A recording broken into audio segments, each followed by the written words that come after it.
To delete Bixby's voice password in Samsung Galaxy S9 or S9 Plus, open Bixby settings.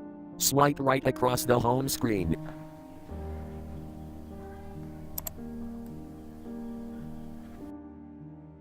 Tap More icon.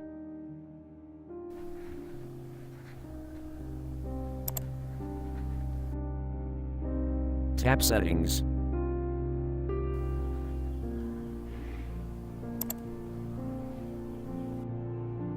Tap Bixby's voice switch until blue to enable.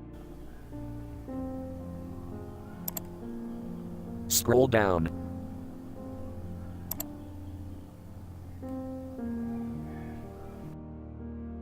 Tap Unlock with voice password.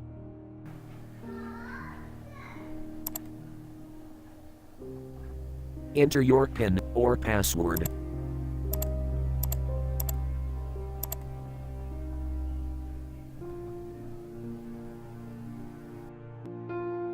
Tap Delete voice password.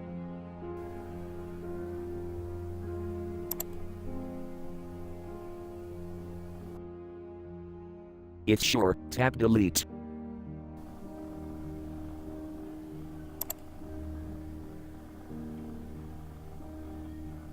Thank you for watching. Have a nice day.